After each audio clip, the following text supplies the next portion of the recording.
ada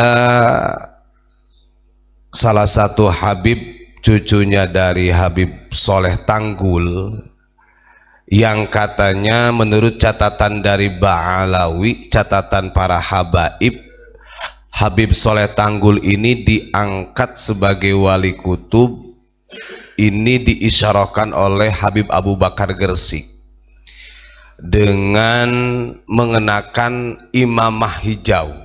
Itu adalah isyarah di mana Habib Soleh Tanggul ini diangkat sebagai wali kutub. Pada waktu itu ya orang mengenal Habib Abu Bakar Gresik wali kutub, kemudian wali kutub mengekstafetan kutubnya kepada Habib Soleh Tanggul. Nah, ini wallahu alam bisawab. Nah, cucunya ini mengatakan begini, saya baru aja mendengarkan karena ini dikasih tahu sama Gus Ilyas. Jadi begini yang disampaikan oleh Habib Muhdar ini, cucu dari Habib Soleh Tanggul. Dia mengatakan bahwa hanya di Indonesia saja yang mempermasalahkan nasabnya Ba'alawi. Di daerah-daerah lain, negara lain gak ada yang mempermasalahkan.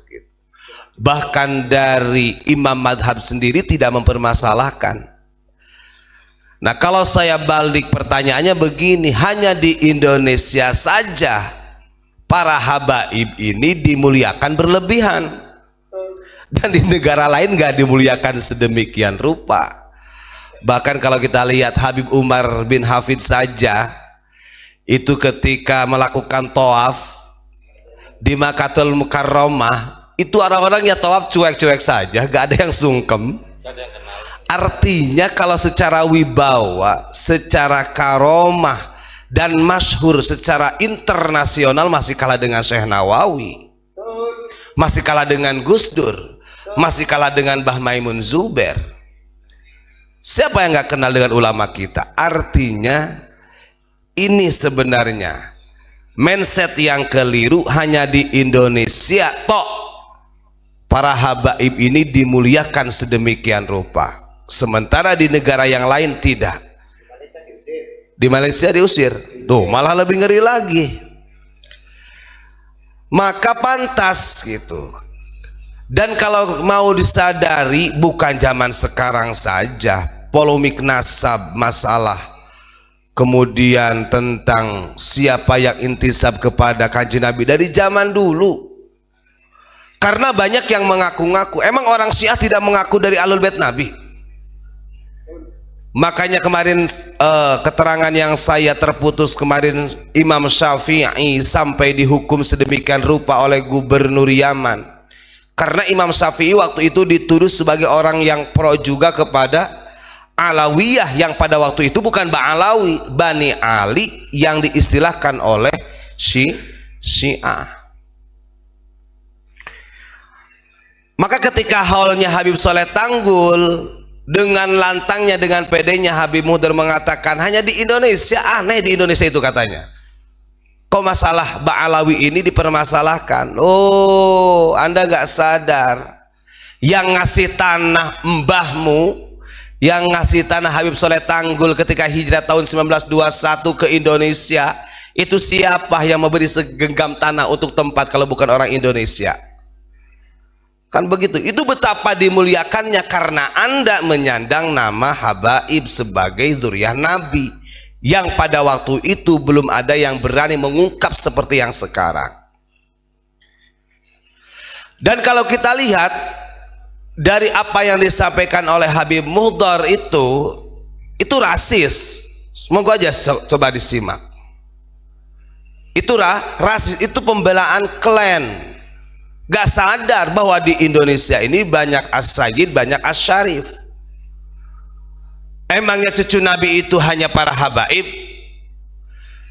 Emangnya yang menjadi cucu Nabi yang intisab nasabnya kepada kanjeng Nabi itu hanya dari imigran Yaman saja?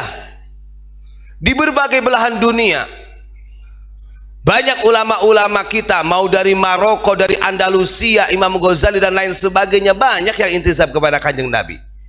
Tidak mereka rasis? Nah, ini yang harus kita counter. Kalau sampai dibiarkan doktrin-doktrin dari para habaib seperti itu, masa depan anak bangsa kita ini akan menjadi keset. Kita ini akan menjadi budak. Kalau benar dia mencontoh Kanjeng Nabi, beberapa tekstual hadis Nabi, Kanjeng Nabi itu pernah ditanya mengenai tentang ahlul bait Nabi. Ada salah satu hadis Nabi yang disampaikan oleh Imam Tabrani dari Anas bin Malik. Ini harusnya bisa menampar mereka supaya mereka tidak sombong. Kalau saya katakan mereka sombong. Kenapa sombong? Karena dalam isi-isi ceramahnya masih mengkaitkan dirinya sebagai dzurriyyah Nabi. Gak usah diaku-aku. Imam Syafi'i dalam beberapa kitab, catatan kitabnya, beliau tidak pernah tuh mengaku-ngaku dirinya sebagai dzurriyyah Nabi. Di dalam dirinya terdapat mengalir darahnya Rasulullah, itu nggak ada. Maka Kanjeng Nabi pernah ditanya oleh sahabat, su'ilan Nabi sallallahu alaihi wasallam, man alu Muhammad? Ya Rasul, sebenarnya hakikatnya keluargamu, keluarga Muhammad itu siapa sih ahlul bait Nabi itu? Maka riwayat Anas bin Malik, Kanjeng Nabi dengan tegas supaya tidak menjadi kesombongan, beliau menjawab, kullu taqiyyin, setiap orang-orang yang mempunyai ketakwaan kepada Allah, maka dia keluargaku, kata Nabi. Artinya ini cukup. Kalau memang engkau adalah cucu Nabi, buktikan dengan akhlakul karimah, buktikan dengan cara dakwahmu yang betul-betul bisa memberikan edukasi kepada masyarakat, ukhwatul insaniyah, ukhwatul basyariyah, ukhwatul wataniyah, dan ukhwatul diniyah, bukan rasisnya yang dikedepankan. Kan ini tidak. Di dalam isi ceramahnya, wah, seakan-akan tidak ada yang lebih mulia manusia ini kecuali para habaib, dan itu nyata. Kanjeng Nabi mengatakan, kullu taqiyyin, setiap orang yang bertakwa itu adalah keluargaku. Bahkan beliau mengatakan, wa talan nabiyyu sallallahu alaihi wasallam, in auliya'uhu illal muttaqun, karena tidak ada yang bisa menjadi kekasihku kecuali orang-orang yang mempunyai ketakwaan, bukan Habib. Artinya ini adalah porsi sumbu di mana supaya kita ini lebih memahami apa yang harus kita kedepankan di dalam syiar agama ini. Ajarkan ketakwaan yang sebenar-benarnya, bukan mengajak, harus hormat sama Habib, kamu harus mengabdi, harus khidmat, tunduk kepada dzurriyyah Nabi. Bukan itu. Itu ajaran rasis, dan itu tidak pernah diajarkan oleh baginda Rasul. Makanya cukup Imam Syafi'i mengatakan di dalam fatwa syairnya, yakfikum al-fakhru bi ali Muhammad. Artinya memuliakan keluarga Nabi Muhammad ini ada yang lebih potensial, yang sangat luar biasa ketika keluarga Nabi itu dimasukkan di dalam rukun sholat ketika membaca sholawat kepada Kanjeng Nabi. Ini sangat luar biasa. Dan itu tidak boleh diaku, dan ini ciri khas. Kalau kita lihat dari sejarah ketika Imam Syafi'i kemarin yang hijrah ke Yaman, ke Najran, yang selalu menyandangkan Alawiyah, begini, ini ada kekeliruan pemahaman di dalam kitab Al-Um. Kenapa Habib Muhdar ini mengatakan seakan-akan Imam Syafi'i ini adalah orang yang pro dengan Alawi bin Ubaidillah? Dia salah memahami. Alawiyah di dalam kitab Al-Um ini adalah Bani Ali. Ingat-ingat catatan, Bani Ali, karena waktu itu Alawi bin Ubaidillah belum ada, belum lahir. Wong dia wafatnya tahun 410 kok. Bahkan sampai dini hari lahirnya belum ditemukan kapan lahirnya, hanya mengetahui wafatnya saja. Karena pada waktu itu lagi rame-ramenya pengakuan daripada Syiah yang mengklaim dirinya sebagai Alu Muhammad. Maka sebenarnya kalau mau jujur-jujuran mereka yang suka menyerang Syiah juga dari habaib, kami bukan Syiah. Istilah Alawiyah itu ya yang pertama kali menggunakan adalah Syiah kok. Alawiyah itu ya Syiah pertama kali. Maka pernah Habib Lutfi mengatakan, ingat, Alawiyah di sini, Thariqatul Alawiyah ini adalah thariqahnya daripada Bani Ali, bukan dari Alawi. Ya keceplosan sebenarnya. Nah ini bahaya, ngapunten. Makanya Imam Syafi'i ketika beliau hijrah menegakkan keadilan di daerah Yaman, karena tahu karakteristiknya orang Najran seperti apa. Memang pada waktu itu juga banyak yang mengkait-kaitkan dirinya sebagai Alu Muhammad dari kelompok Syiah pada waktu itu. Sudahlah, jangan pada sombong dengan nasabnya. Kalau memang engkau itu sebenarnya begini, kalau memang betul punya darah Kanjeng Nabi, tanpa harus mereka ingin dihargai, pasti dihargai. Tidak harus mendoktrin umat. Makanya catatan Kanjeng Nabi di dalam hadis tadi yang disampaikan oleh Anas bin Malik, kullu taqiyyin, setiap orang yang bertakwa itu adalah keluargaku. Ini supaya mematahkan dari rasis, supaya orang ini tidak bersandar, tidak i'timad dengan nasabnya. Apa yang mau dibanggakan dengan nasab?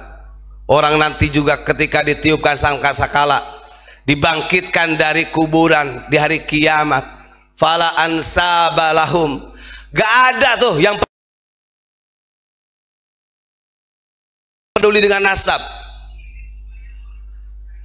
Tetap saja amal perbuatan yang akan dimintai pertanggungjawaban. Maka keliru kalau orang hanya bersandar dengan nasab, justru ini akan bahaya, dan itu ciri khas daripada kaum jahiliyah. Itu ya.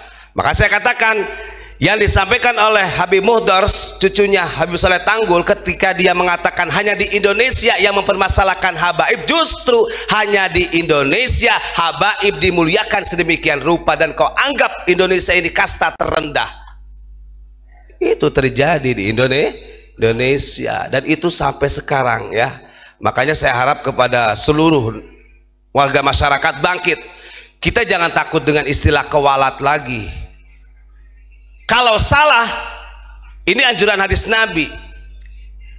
Andaikan Fatimah ini yang nyolong, kata Kanjeng Nabi, laqata'tu biyadi, demi Allah aku sendiri yang akan aku potong tangannya.